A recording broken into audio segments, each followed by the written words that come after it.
Aujourd'hui, on se retrouve pour la suite de mon échange avec Elisa dans Les Espaces et des Vies.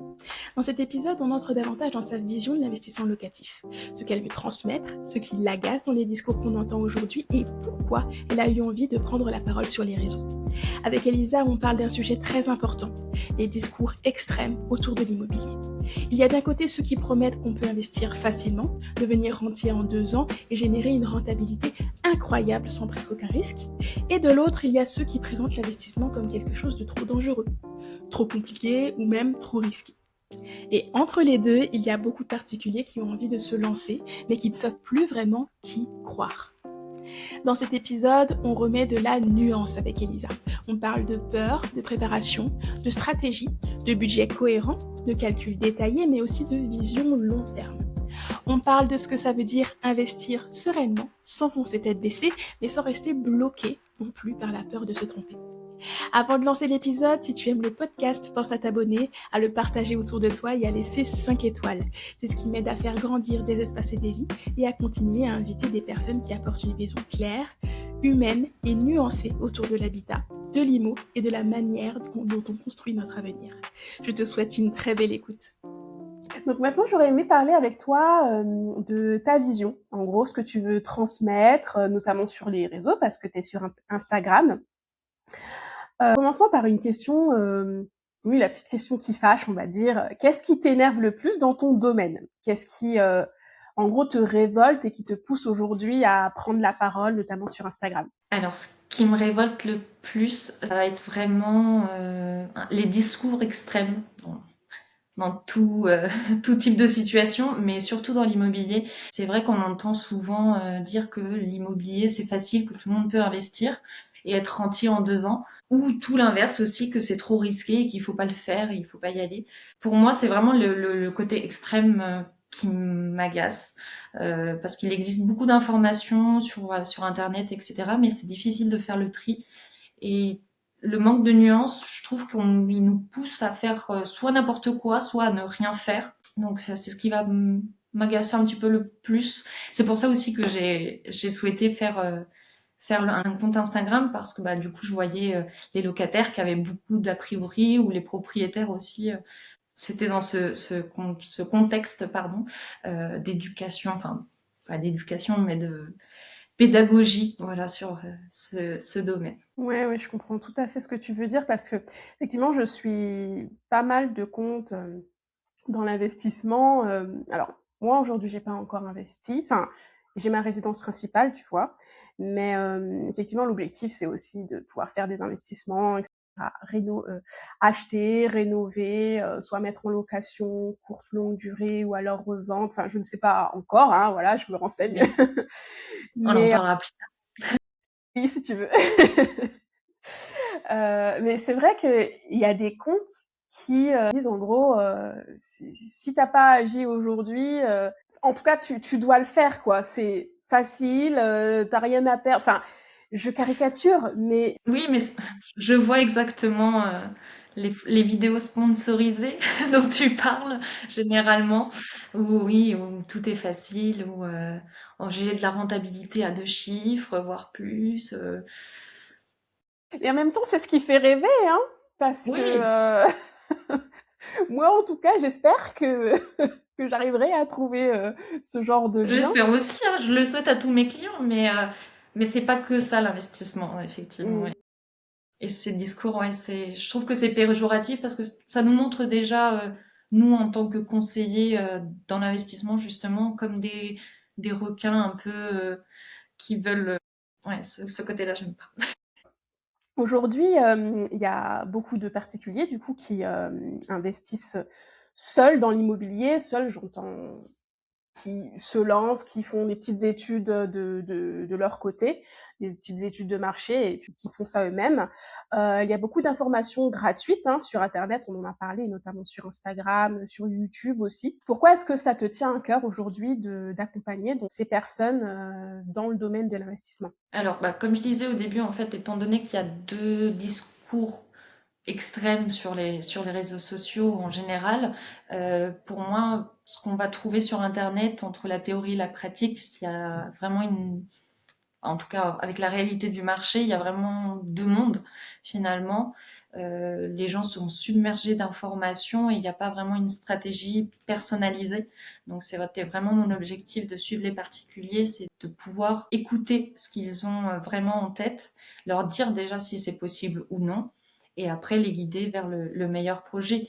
J'aimerais en tout cas que les particuliers se sentent en sécurité s'ils passent par moi et qu'ils investissent sereinement. Moi, mon rôle, c'est d'éviter les erreurs aux particuliers, effectivement, qui souhaitent mes conseils selon leur projet. Oui, parce qu'en fait, enfin, je trouve le plus difficile quand on investit, c'est que on a beaucoup d'appréhension. Il y a beaucoup de choses qui gravitent autour. Il y a le côté fiscal. Il y a, enfin, en fait, il y a beaucoup de paramètres à prendre en compte, et je pense que c'est le plus difficile quand on investit, c'est de d'avoir la vision sur toutes ces choses-là. Oui, c'est vrai. C'est vrai qu'un côté professionnel est toujours plus rassurant, même par rapport au marché, quand l'agent immobilier connaît la ville ou autre, c'est beaucoup plus rassurant pour l'investisseur. Exactement.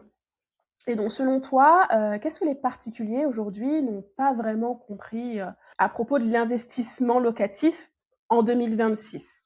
Aujourd'hui, qu'est-ce qui pourrait les freiner et du coup faire qu'ils fassent des erreurs? Pour moi, c'est qu'ils vont vraiment se fixer aujourd'hui sur la rentabilité. Ou être justement freiné par des taux d'intérêt très importants, surtout en ce moment. Mais pour moi, la vraie charge mentale, c'est pas le côté financier, ça va vraiment être la mauvaise gestion. S'ils partent sur des budgets tout prêts, entre guillemets, dans leur tête, et ils vont s'affronter au marché qui est finalement au-dessus de leurs moyens. Voilà, après, pour moi, c'est vraiment voilà, la gestion ou les mauvais choix en fait qui ne sont toujours pas compris par les particuliers dès le départ en fait. Mhm. Pour eux, en fait, l'objectif pour faire de la location, c'est acheter pas cher. Pour moi, non. Si effectivement votre bien est surévalué ou autre, il y a des moyens de réévaluer aussi le loyer ou de mettre en place des choses pour donner de la valeur aussi Mhm. au locatif finalement. Et puis il faut pas non plus voir que loyer, pour effectivement voir stratégie, optimisation, une vision long terme finalement. Ouais, je vois. Et toi, est-ce que tu fais à la fois location courte durée, location longue durée, colocation? Tu balayes tout? Oui, oui, oui. Quand j'étais dans le salariat, je faisais de la gestion locative et de la location. Donc j'ai en tête tout finalement un peu les recherches des locataires. Et selon le client, son budget surtout, on va viser selon ce qui est le plus intéressant pour lui. Effectivement, si j'ai un client qui me dit je veux acheter un appartement pour de l'investissement Airbnb, on va pas être sur les mêmes localisations, par exemple, que pour une colocation ou pour du non meublé. Donc, effectivement, je touche à tout, comme on dit, mais ça se concrétise par rapport au projet de chaque client. Ouais, en fait, la stratégie est très personnelle finalement. Personnalisé, oui. Ça dépend du projet, de ce que l'on veut, même au niveau après de la revente. Si on part sur une durée de location d'un an pour du meublé par exemple, Mhm. on sait qu'on peut récupérer le bien avant, peut-être le revendre à ce moment-là. Enfin, il y a plein de petits points à prendre en compte et effectivement à s'adapter selon les idées, les investissements de chacun. Ouais. Je vois. Et d'ailleurs, petit aparté, mais du coup, directement quand tu as commencé dans le salariat, tu as travaillé dans l'investissement ou est-ce que tu as fait aussi, enfin, tu as travaillé avec des gens qui cherchaient à louer ou à acheter pour habiter? Alors j'étais uniquement en contact avec les propriétaires et les locataires. Donc j'allais effectivement démarcher les propriétaires bailleurs qui avaient déjà leur bien en location sur le Bon Coin Mhm. ou autre, en leur proposant mes services du coup pour la mise en location, la commercialisation un peu plus poussée pour une agence immobilière. Et s'ils me disaient oui, on partait sur la location et gestion locative tout au long de la location. Après, sinon, j'allais également moins suivre finalement de A à Z. Je passais vraiment après achat. Alors qu'effectivement, aujourd'hui, je suis les investisseurs avant achat pour leur dénicher le bon investissement. D'accord, ok. J'étais plus en relation, oui, avec la location avant. qu'avec les investisseurs. Pour certains, l'investissement, c'est quand même très très risqué, on en a parlé. Quel est le message que tu veux faire passer aux personnes qui ont peur de se tromper aujourd'hui ou de justement perdre de l'argent en investissant dans un bien? Alors, je vais répondre à ce que m'a répondu une conseillère, parce que j'ai fait des missions reconversion. Et du coup, je lui avais dit, pareil, en me lançant, j'ai peur. Et elle m'a dit, félicitations, vous avez peur, vous êtes humain. Et ça, c'est vraiment une phrase, bah, c'est vrai en fait. Avoir peur, c'est normal. Après, effectivement, ce qui est dangereux, c'est d'avoir peur et foncer sans faire attention aux paramètres extérieurs et avec une absence finalement de préparation. Donc, avoir peur, c'est normal, mais il faut juste une bonne stratégie, un budget cohérent, bien sûr, et des calculs détaillés qui minimisent les risques finalement. Ouais, exactement, ouais. On peut pas garantir un résultat parfait hein, à chaque fois, mais si on a un cadre solide, normalement, l'investissement est serein. Oui, c'est un petit peu comme dans tous les domaines, en fait. C'est juste que l'investissement, voilà, on a l'impression de s'engager vraiment sur une hyper longue durée, parce que bien souvent, c'est, voilà, on emprunte pour une durée de 20, 25 ans. Oui. On met parfois un gros apport aussi. C'est ça qui fait peur, en fait. C'est ça effectivement qui fait peur. Après, comme je dis aux investisseurs, ou même ce que je me suis dit en investissant, c'est si ça ne va pas, rien ne vous empêche de revendre, de Mhm. en faire autre chose aussi. Ça peut être selon les localisations, pareil, hein, mais un bureau qui peut être aussi plus rentable entre guillemets puisqu'on va pouvoir augmenter le loyer comme on veut. Enfin, il y a plein de choses effectivement qui peuvent être faites. Investir dans la pierre, pour moi, c'est effectivement, ça fait peur, mais c'est quand même plus sécurisant. C'est quelque chose qui bougera pas. Hors catastrophe naturelle qu'on ne souhaite pas, on touche du bois. Mais ça, c'est vrai que c'est quelque chose qui ne bougera pas. En tout cas, pour moi, c'est factuel. C'est pas comme investir en bourse ou là. Pour moi, c'est vraiment comme une bouteille à la mer. Ouais, c'est ce que j'allais te poser comme question, justement. En tout cas, c'est aussi ce que je me dis. Acheter un bien, voilà, on met l'argent quelque part. On sait C'est en ça. théorie que ça ne va pas bouger.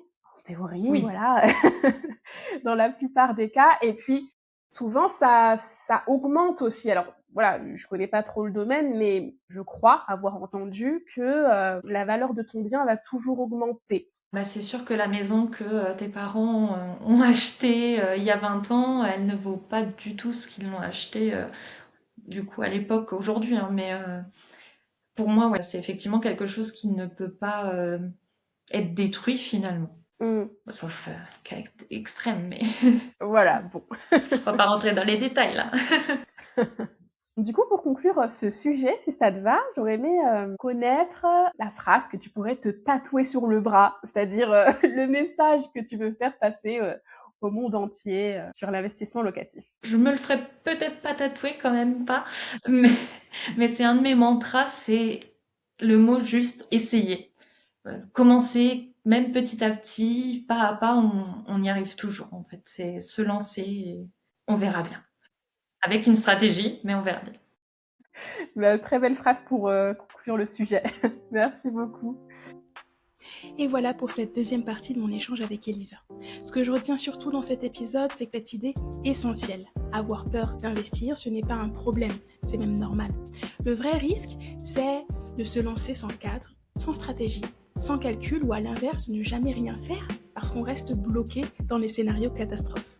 Avec Elisa, on comprend que l'investissement locatif n'a pas besoin d'être vendu comme un rêve facile pour être intéressant. Il a besoin d'être pensé avec lucidité, préparation et une vraie vision long terme. Si cet épisode t'a parlé, pense à t'abonner au podcast, à le partager autour de toi et à laisser 5 étoiles. Ça soutient énormément le projet et ça m'aide à continuer à faire vivre des espaces et des vies. Et si toi aussi tu es en plein projet rénovation et que tu sens que tu as beaucoup d'idées, beaucoup d'infos, mais encore un manque de structure pour avancer sereinement, tu peux aller découvrir Pilote ta réno. C'est l'outil que j'ai conçu pour t'aider à poser ton projet, à organiser tes décisions, suivre ton budget, préparer ton chantier et garder une vision d'ensemble sans te laisser submerger.